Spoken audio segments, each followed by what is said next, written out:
Bismillahirrahmanirrahim. Rabbi shrah li sadri wa yassir li amri wahlul 'uqdatam min lisani yafqahu qawli. Assalamualaikum warahmatullahi wabarakatuh. Alhamdulillah, bertemu lagi tazkirah seterusnya bersama Muallimah Nur.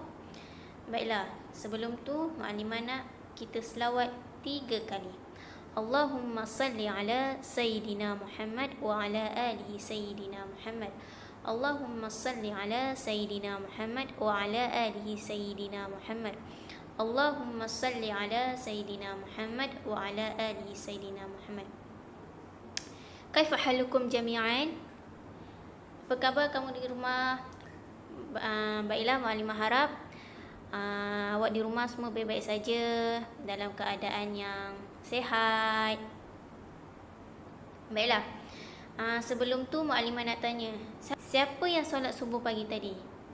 Okey, Muallimah harap awak semua solat subuh dan juga solat 5 waktu sehari semalam. Okey, baiklah.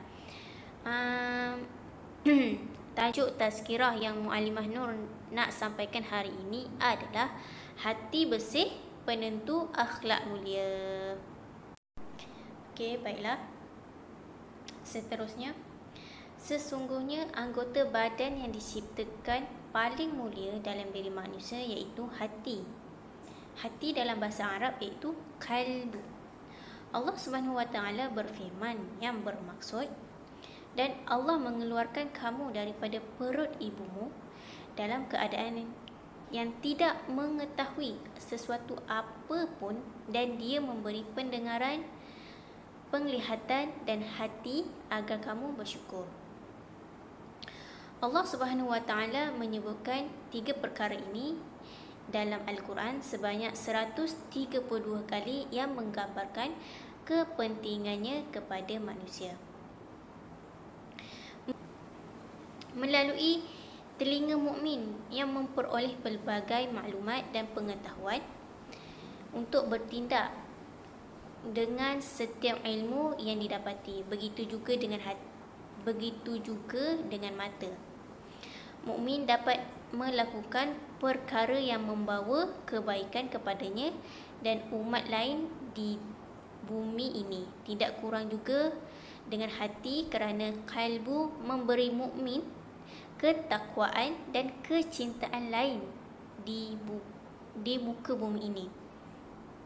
Dari hati juga Allah Subhanahu Wa Taala memberi ilham kepada mukmin untuk membuat penilaian dan perbezaan antara yang baik dan juga yang buruk, untuk membezakan manusia dengan makhluk Allah yang lain seperti haiwan. Selain itu, sesungguhnya hati kita ni ibarat raja dan keluarga dalam segala bentuk kehidupan manusia. Okey, jika hati kita baik, maka baiklah kehidupan kita. Tetapi jika buruk atau rosak hati itu, maka punahlah seluruh tubuh dan kehidupan mukmin. Okey, memelihara hati ni dia bukan seperti memelihara anggota badan yang lain. Dia merawat hati, dia perlu kepada ketakwaan dan keampunan Allah, kerana hati yang selalu subur dengan mengingati Allah akan sentiasa terpelihara oleh rahmat Allah Subhanahu Wa Taala. Okey, hati yang sihat atau sakit ni dapat dilihat melalui perbuatan dan juga kata-kata seseorang. Okey, oleh itu orang yang hatinya subur dengan kebaikan, maka terselalah melalui akhlak yang indah dan disenangi orang sekeliling, manakala Allah redha ke atasnya.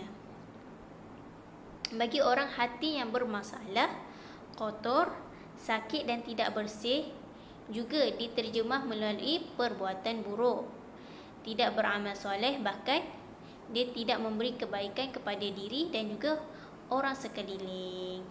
Okay, Allah Subhanahu Wa Taala berfirman, belumkah datang waktunya bagi orang-orang yang beriman untuk tunduk hati mengingati Allah dan kepada kebenaran yang turun kepada mereka. Janganlah mereka seperti orang yang sebelumnya diturunkan Alkitab kepadanya.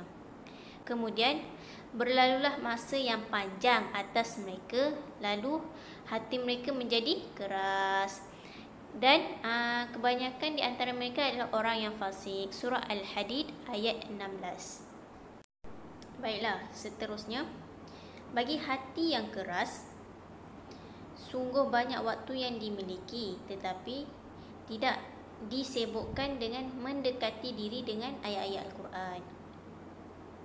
Bahkan hati yang tidak terdidik dengan ilmu agama sehingga menjadi keras dan menyebabkan hati menjadi hitam untuk menerima ilmu dan kebaikan. Hati yang keras, dia akan cenderung kepada perkara yang mengundang dosa, perbuatan sia-sia dan mungkar. Allah banyak kali mengingatkan kita dalam Al-Quran bahawa dan rugilah bagi orang mukmin yang hatinya keras untuk beramal soleh dan amalan yang mendekatkan diri mereka dengan Allah. Berbeza dengan mukmin yang hatinya jernih dengan titik kebaikan, akan mudah menerima ilmu dan taat dalam agama Allah. Orang yang hatinya bersih akan tersisih dari perkara yang dilarang, bahkan hanya terarah kepada perbuatan yang hanya mendatangkan pahala Allah SWT. Setiap orang perlu sentiasa berusaha mencari jalan mendidik dan merawat hati, kerana hati yang sentiasa dirawat dan disubur dengan amalan soleh mudah tunduk kepada perintah Allah. Bahkan hati yang lembut akan mudah memperoleh ketenangan yang membuatkan diri mereka menjadi hamba yang beramal soleh. Baiklah, akhir sekali Muklimah nak pesan. Yang pertama,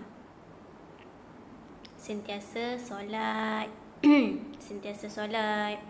Tolong ibu ayah di rumah. Sentiasa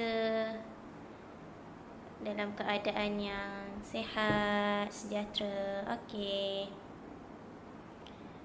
Assalamualaikum warahmatullahi wabarakatuh.